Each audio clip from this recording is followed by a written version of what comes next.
So எல்லாருக்கும் வணக்கம். பத்திரிகை ஊடக நண்பர்களுக்கு என்னுடைய நன்றியை தெரிவிச்சுக்கிறேன்.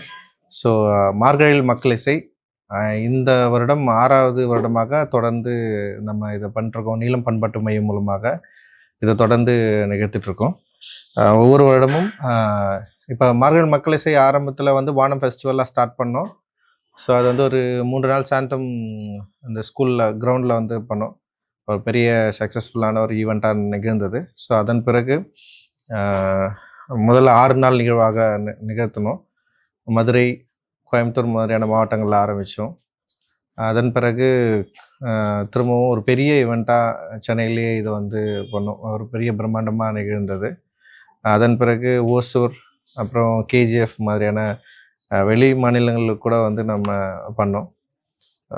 அதன் பிறகு ஒரு ஒவ்வொரு வருடமும் மக்களுடைய ஆதரவு பெருகி பெருகி இந்த நிகழ்ச்சி எப்படியா பெரிய அளவில் பண்ணணும், ஒரு பெரிய மியூசிக் ஃபெஸ்டிவலாக இதை மாற்றணும் அப்படின்ற ஒரு பெரிய எண்ணம் எங்களுக்கு தொடர்ந்து இருந்துகிட்டே இருந்தது.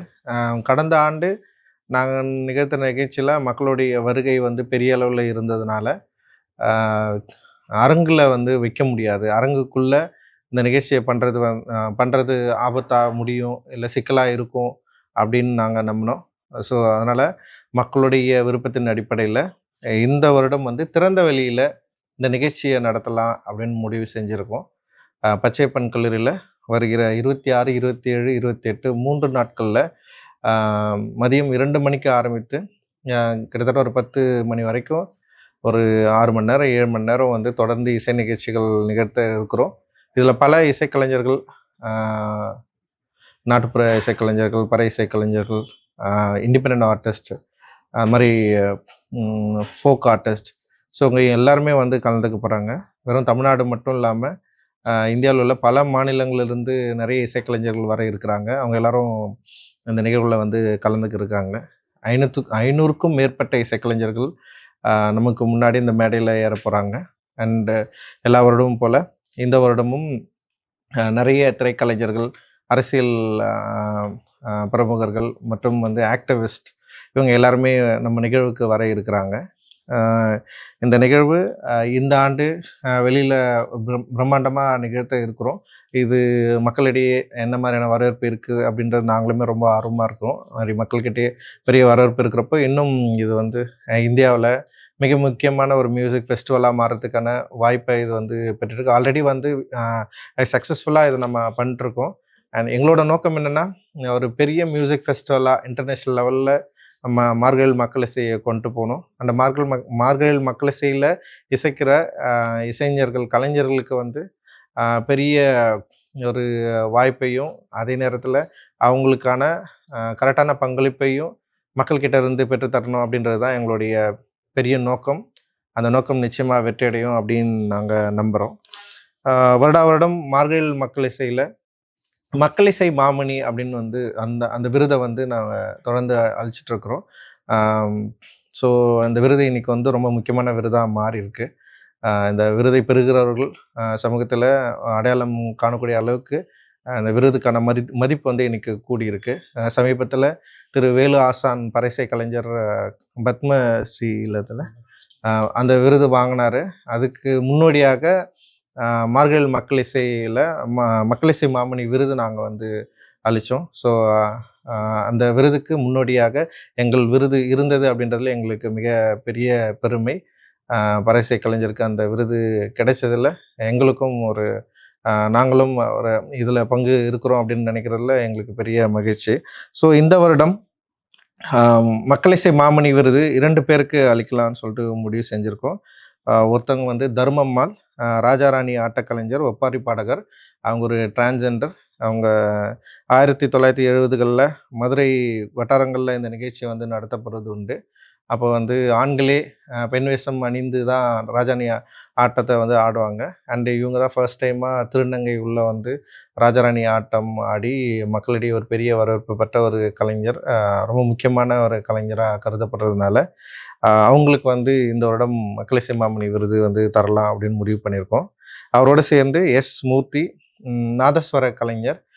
இவரும் வந்து கிட்டத்தட்ட பல தலைமுறைகளாக இவங்களுடைய குடும்பம் நாதஸ்வரம் தவில் வாசிக்கிற ஒரு குடும்பமாக இருக்குது. கிட்டத்தட்ட 19 வயசில் அவர் வந்து தன்னுடைய நாதஸ்வரம் இசைக்கலைஞராக தன்னுடைய வாழ்க்கையை ஆரம்பித்து இத்தனை காலத்துக்கு வந்து தொடர்ந்து அவர் பண்ணிகிட்ருக்காரு.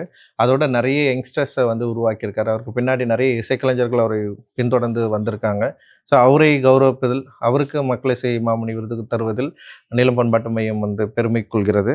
அண்ட் இந்த இந்த 2 விஷயம், இந்த 2 பேருக்கு விருது அளிப்பதில் எங்களுக்கு மிகப்பெரிய மகிழ்ச்சி. இதோட இந்த நிகழ்ச்சியில் பல அரசியல் பிரமுகர்கள், திரை கலைஞர்கள் அண்ட் மக்கள் பெரிய அளவில் கூடுவாங்க அப்படின்னு நாங்கள் எதிர்பார்க்குறோம். இந்த நிகழ்வு பெரிய வெற்றி பெற மக்களுடைய ஆதரவு எங்களுக்கு தேவை. ஊடக நண்பர்களோட ஆதரவு எங்களுக்கு தேவை. மகிழ்ச்சி. மயிலாப்பூர் ஃபைனான்ஸ் இதுக்கெல்லாம் வந்து ஒரு குரூப் மார்கழி இருந்தாங்க. போட்டியாக ஆரம்பிச்சது. ஆனால் மியூசிக் அகாடமியில் தான் அந்த சங்கீத கலாநிதினு ஒரு கொஞ்ச நாள் சொல்லிட்டு இருந்தாங்க. அதே மாதிரி நீங்கள் மக்கள் இசை மாமணி இருக்கீங்க, அதுக்கு போட்டியாக பண்ணுறதா இல்லை வந்து நம்ம கலைகளை நீங்கள் பண்ணணும்னு பண்ணீங்களா? இது போட்டி இல்லை. இப்போ இன்னொரு கலைக்கு எதிரான போட்டியாக இதை நாங்கள் ஆரம்பிக்கல. பட் மார்கழியில் சபாக்களில் நடத்தப்படுற இசை மாதிரி மக்கள் இசை கலைஞர்களும் தங்களுடைய இசையை இசைக்க வைக்கணும், மக்கள் முன்னாடி கொண்டு போகணும் அப்படின்ற விருப்பம் எங்களுக்கு இருந்தது. ஒரு பரிச்சார்த்த முறையில் தான் நாங்கள் ஆரம்பித்தோம். ஆக்சுவலி ஒரு ஆரம்பத்தில் சபாக்களில் வந்து ஆரம்பித்தோம். ஆனால் சபாக்களிலிருந்து நாங்கள் வெளியே வரணும்னு முடிவு பண்ணோம். திரும்ப நம்ம சபாக்குள்ளே போக வேண்டிய அவசியம் இல்லை அப்படின்னு எனக்கு தோணுச்சு. ஏன்னா பெருவாரியான மக்கள் கூடுகிற ஒரு பகுதியில் மக்களை அதிகமாக வந்து கூட வச்சு அந்த மக்கள் முன்னாடி இதை இசைக்க வைக்கணும், மக்களை வந்து ஆர்டிஸ்ட்டை வந்து கொண்டு போய் நிறுத்தணும் அப்படின்றது தான் எங்களுடைய நோக்கமாக இருந்தது. அது வெற்றி பெற்றிருக்கு அப்படின்னு நம்புகிறோம். ஒரு இசைக்கு எதிரான இசை இல்லை, ஆனால் ஒரு இசைக்கு நிகராக மக்கள் இசை இருக்குது அப்படின்றத சொல்கிறதுக்கான ஒரு முயற்சியாக தான் இதை நாங்கள் ஆரம்பித்தோம். அண்டு இது மக்கள்கிட்ட கிடைச்ச வரவேற்பு அண்டு இதுக்கு கிடைச்ச விமர்சனங்கள், சமூக வலைதளங்களில் இதுக்கு கிடைச்ச பாராட்டு அண்டு இசைக்கலைஞர்களுக்கு கிடைத்த ஒரு நன்மதிப்பு, ஸோ இதெல்லாம் வச்சு பார்க்குறப்போ இந்த நிகழ்வு ரொம்ப முக்கியமானதாக ஒரு நிகழ்வாக மாறி இருக்கு அப்படின்னு நாங்கள் நம்புகிறோம். சினிமாவில் நிறைய சம்பாதிச்சு இந்த மாதிரி மக்கள் இசைக்கு நிறைய செலவு பண்ணது ரஞ்சித் சார் ஒய்ஃப்லாம் திட்டுறது இல்லையா? ஏதாவது கவர்மெண்ட்டை வந்து ஆதரவு கேட்கலாம், இல்லை ஏதாவது டைஅப் அப்படியா? கேட்கலாம். ஏன் பண்ணல? இல்லை, ஸ்பான்சர் கேட்டு தான் இருக்கிறோம். அது சில சிக்கல்கள்லாம் இருக்குது. பட் ஆனால் நாங்கள் என்ன யோசிக்கிறோன்னா, கூடுமான வரையில் இந்த நிகழ்ச்சியை மக்கள்கிட்ட வந்து பரவலாக கொண்டு போனதுக்கப்புறம் மக்கள் இந்த நிகழ்ச்சியை ஓன் பண்ணணும் அப்படின்னு நாங்கள் நினைக்கிறோம். இப்போ வரைக்கும் வந்து இலவசமாக தான் கொடுத்துட்ருக்கோம். இப்போ இந்த டோனர் பாஸ்ன்னு சிலதை அறிவிச்சிருக்கிறோம். டோனர் பாஸ்ன்னா வந்து லைக் விருப்பப்படுறவங்க எங்களுக்கு வந்து காசு கொடுக்கலாம். ஸோ இந்த மாதிரி ஒரு அமௌண்ட் இருக்குது, நீங்கள் வந்து ஹெல்ப் பண்ணலாம் அப்படின்னு தான் நாங்கள் கேட்டிருக்கிறோம். அதுக்கு சில மக்கள் வந்து ஆதரவு தெரிவிச்சுக்கிறாங்க. அண்ட் இது ஒரு மக்களுடைய ஒரு இசை கொண்டாட்டமாக, மக்களுடைய ஒரு ஃபார்மாக இதை மாற்றுறது மூலமாக, அவங்க ஓன் பண்ணுறது மூலமாக இது வந்து இன்னும் பரவலாக கவனம் பெறும் அப்படின்னு நான் நினைக்கிறேன். அண்ட் ஸ்பான்சர்ஷிப் இருக்குது. சில பேர்கிட்ட நாங்கள் வந்து போயிருக்கோம். ஆனால் இந்த டைமிங் சென்ஸ், இப்போ நான் வந்து சினிமாவில் ரொம்ப பிஸியாக இருக்கிறதுனால என்னால் வந்து இதை வந்து கரெக்டாக ஃபாலோ பண்ண முடியல. அதனால் ஒவ்வொரு முறையும் நாங்கள் என்ன பண்ணுறோன்னா வந்து நாங்கள் ட்ரை பண்ணுறோம், பட் ஆனால் பிரேக் ஆகுது. அதனால் வேறு வழியில் நம்மளே பண்ணிக்கலாம் அப்படின்னு சொல்லிட்டு ட்ரை பண்ணிட்டே இருக்கோம். அண்ட் இதுக்கு வந்து நிறைய பேர் ஹெல்ப் பண்ணுறாங்க. மறைமுகமாக நிறைய பேர் வந்து எனக்காக இப்போ நீலம் ட்ரஸ்ட்டுக்கு அவங்க வந்து அவங்களுடைய உதவி செய்கிறாங்க. அவங்க இல்லாமல் நாங்கள் இதை பண்ணல. சின்ன சின்ன உதவிகள், பெரிய உதவிகள் கூட வந்து நம்ம எதிர்பார்க்குறதில்ல. முடிந்த அளவுக்கு வந்து அவங்க மாரல் சப்போர்ட்டாக இருக்கலாம், எழுதுறதா இருக்கலாம், அந்த நிகழ்ச்சியை பற்றி அந்த மாதிரி நிறைய பேர் ஹெல்ப் பண்ணுறாங்க. ஸோ அந்த ஹெல்ப் மூலமாக தான் நாங்கள் இதை பண்ணிட்டுருக்கோம். அண்டு விரைவில் இது மக்களுடைய நிகழ்ச்சியாக மாறும். அப்படி மாறுறப்போ இன்னும் ஒரு பெரிய நிகழ்வாக மாறும். அப்போது ஸ்பான்சர்ஸ் டெஃபினட்டாக உள்ளே வருவாங்க. ஸ்பான்சர்ஸ் வேணான்லாம் சொல்லலை, ஆனால் எங்களுக்கு இருக்கிற லிமிடேஷனுக்குள்ளே இப்போ வேலை செஞ்சுட்ருக்கோம். ஆக்சுவலி சினிமாவை தாண்டி சமூக பங்களிப்பு செய்கிற நிறைய விஷயங்களை வந்து நீலம் பண்பாட்டு மையமும் ரஞ்சித்தும் சேர்ந்து பண்ணிட்டு இருக்கிறாங்க. இந்த மார்கழியில் மக்கள் இசை தொடங்குறதுக்கான அந்த நோக்கம் நிறைவேறியிருக்கா? இது சமுதாயத்தில் ஒரு தாக்கத்தை ஏற்படுத்தியிருக்குதான் நீங்கள் நினைக்கிறீங்களா? அதை நான் ஆரம்பத்திலே சொன்ன மாதிரி ஃபஸ்ட்டு ஒரு பரிச்சார்த்த முறையில் தான் ஆரம்பித்தோம். இப்போ என்னென்னா, அமெரிக்காவில் வந்து பிளாக் ஆர்டிஸ்ட் மூவ்மெண்ட்டுன்னு ஒன்று இருந்தது. கற்பர்கள் வந்து தங்களுடைய இசையையும் தன்னுடைய அரசியல் விஷயத்தையும் வந்து ஒரு மூவ்மெண்ட்டாக மாற்றி மக்கள்கிட்ட கொண்டு போனாங்க. அது பெரிய அளவில் சக்ஸஸ் ஆச்சு. ஸோ அந்த மாதிரி தான் தமிழ்நாட்டில் நம்ம வந்து ட்ரை பண்ணோம். குறிப்பாக இந்தியாவில் நம்ம வந்து ட்ரை பண்ணிருக்கோம். அண்டு மார்கழியில் மக்கள் இசையை பொறுத்த வரைக்கும் எல்லா மக்களும் கூடுகிற ஒரு நிகழ்வாக இருக்குது. எல்லாரும் உள்ளே வராங்க. குறிப்பாக யங்ஸ்டர்ஸ் மேக்ஸிமம் லெவலில் வந்து இதுக்கு பெரிய சப்போர்ட் தராங்க. ரொம்ப கலெக்டிவான ஆர்டிஸ்ட்டை நாங்கள் இன்வைட் பண்ணுறோம். அண்டு அதனால் இது வந்து இன்னும் கொஞ்ச நாளில் என்னை கேட்டிங்கன்னா இது மக்களுடைய திருவிழாவாக மாறும். நாங்கள் நினச்சதை ஈஸியாக வெற்றி அடைய முடியும் அப்படின்னு நான் நினைக்கிறேன். அண்ட் அந்த இடத்துல இந்த நமக்குள்ள இருக்கிற சமூக சிக்கல்கள் அதை பற்றி பேசக்கூடிய, பாடக்கூடிய, கேட்கக்கூடிய, புரிந்து கொள்ளக்கூடிய ஒரு பெரிய ஸ்பேஸ் உருவாகிறத நம்மளால் பார்க்க முடியுது. நிச்சயமாக மாற்றத்தை நோக்கி மார்கழி மக்கள் இசை போயிட்டுருக்கு அப்படின்னு நான் நம்புகிறேன். ஆளுங்கட்சிக்குள்ளலாம் நிறைய தொடர்பு இருக்கு, கொஞ்சம் பேசுனீங்கன்னா நீங்க தூத்துக்குடி எம்எல்ஏ ஆயிடலாம் அப்படின்னு அவர் சொன்னாரு. எனக்கு வந்து இல்லை சார், ஆனா ரஞ்சித் அண்ணனுக்கு நிறைய ஆர்வம் இருக்கு, அவர் தான் ரொம்ப போல்டா இருக்காரு, அவர் கண்டிப்பா அரசியல் கொண்டு. இன்னும் ஒரு 5-6 மாசத்துல தேர்தல் வருது, என்ன நிலைப்பாடு, என்ன இது உங்களுக்கு பின்னால நீளம்னு ஒரு பெரிய அப்படியா? இன்னும் வந்து தேர்தல் நிலைப்பாடு அளவுக்கெல்லாம் அதை யோசிக்கல. பட் அரசியல் ரீதியான கருத்துக்கள், அரசியல் ரீதியான இப்போ எண்ணங்கள் நிச்சயமா இருக்கு. அது ஒரு ப்ராசஸ் தான் அது. அதனால வந்து அது இப்போ பேச வேண்டிய தேவையில்லை அப்படின்னு நினைக்கிறேன். அதே நேரத்தில் வந்து தேர்தல் ரீதியாகவும் அமைப்பு ரீதியாகவும் இப்போ ஓட்டு ரீதியாகவும் எனக்கு சில எண்ணங்கள் இருக்கு. அது நம்ம பின்னாடி வந்து நம்ம டிஸ்கஸ் பண்ணலாம். இப்போ இங்க வேணாம்னு நான் நினைக்கிறேன். ஆக்சுவலி நேரடி அரசியல் எப்படிங்க இந்த வருஷத்துல வர முடியும்? இன்னும் பண்ண வேண்டிய படம்லாம் இருக்கு, கொஞ்சம் வேலைகள்லாம் இருக்கு. அப்புறம் வந்து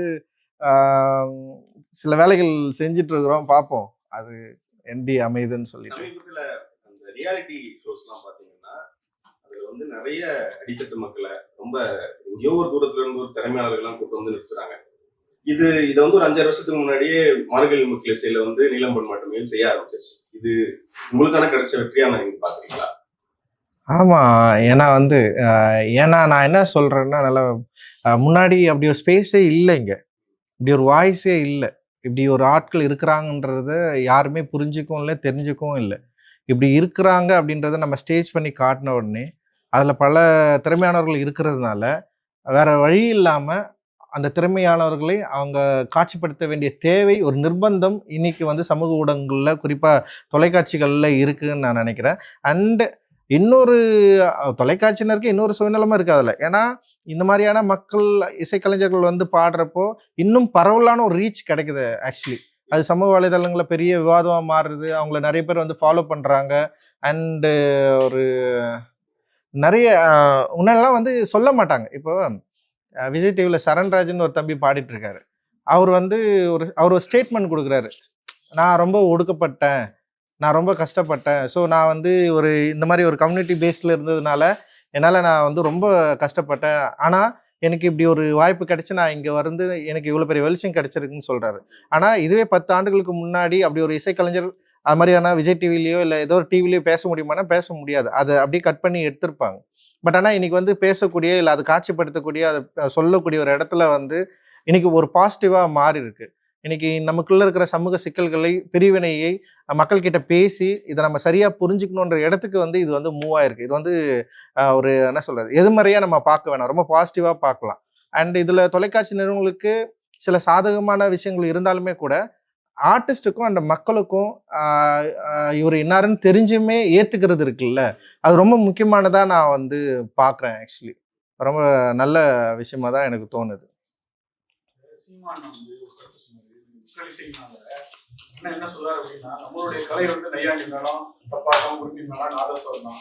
சமீப காலமா தமிழ்நாட்டுல இந்த சென்ட மேளம் ஒன்று இருக்கு. கல்யாண வீட்டுல கூட வாசல்ல சட்டைப்படாம டம்ளர்னு ஆடிட்டு இருக்காங்க, எங்க வீட்டுக்கு எல்லாம் போயிருக்காங்க. அது நம்ம கலாச்சாரமே கிடையாது. செண்ட மேளத்தோட பாதிப்பு வந்து ரொம்ப அதிகமா இருக்கு தமிழ்நாட்டுல எல்லா விழாலையும் அப்படின்னாங்க.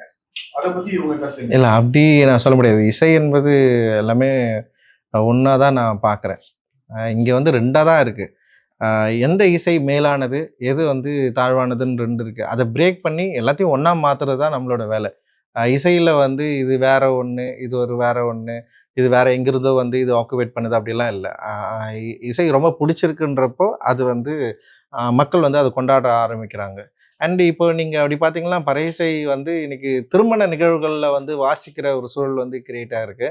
அண்ட் நிறைய அரசியல் நிகழ்வுகளில் நிறைய இடத்துல வந்து இன்னைக்கு வந்து பரிசை கலைஞர்கள் வந்து இசைக்கிறத நம்ம வந்து பார்க்க முடியுதா இருக்குது.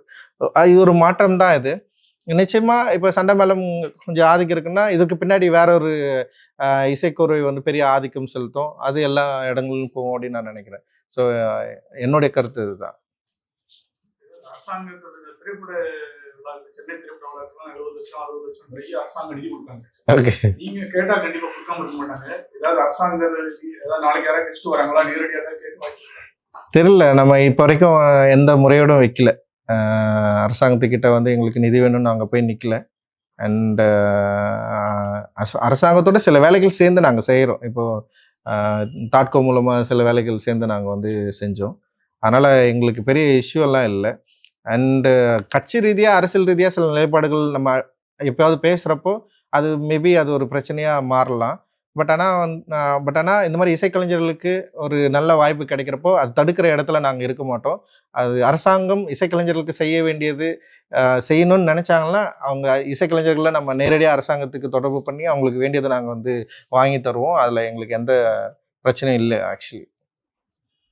2026 சொல்லிட்டீங்க பிரமாட்டான்னு. சரியா? சார்பட்டா பிரபலருக்கு வெயிட்டும் இருக்கு. அடுத்து 31 ஒரு 5 வருஷம் கழிச்சு அப்படியா?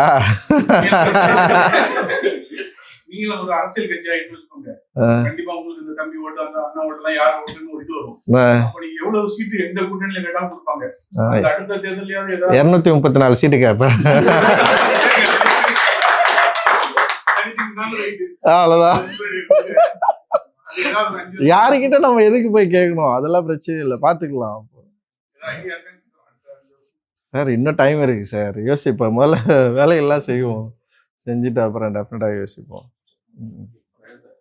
Okay, thank you. ரொம்ப நன்றி உங்களோட சப்போர்ட்டு. ஏன்னா நம்ம நிறைய பேரை இன்வைட் பண்ணல, கொஞ்சம் குறைவாக தான் நம்ம எல்லோரும் இன்வைட் பண்ண. ஒரு பெரிய ஒரு மீட்டிங் மாதிரி மாறிடக்கூடாதுன்னு எனக்கு, ஏன்னா இந்த கேள்வி பதில் சொல்கிறது சரி ஓகே அது பெரிய ப்ரெஷராக மாறிடக்கூடாதுன்னு நான் நினச்சேன். ஸோ அதனால தான் நிறைய பேரை இன்வைட் பண்ணல. குடும்பனார நம்ம நண்பர்கள். இப்போ நமக்கு இங்கே இவர் குணா அங்கே அவர் தான் இது வந்து திடீர்னு ஏற்ப எனக்கு என்னென்னா குணா என்ன சொன்னார்னா இன்டர்வியூ மாதிரி இருக்கும் அப்படின்னு சொன்னார். இங்கே பார்த்தா வந்து ப்ரெஸ் மீட் மாதிரி இருந்தது. அண்ட் தேங்க்யூ, நீங்கள் வந்தது ரொம்ப சந்தோஷம். உங்களுடைய சப்போர்ட் எங்களுக்கு ரொம்ப ஹெல்ப்ஃபுல்லாக இருக்குது. எல்லா காலகட்டத்திலையும் ஊடக நண்பர்கள் எங்களோட சேர்ந்து நிற்கிறீங்க. ரொம்ப நன்றி. தேங்க்யூ. ஜெய்பீம்.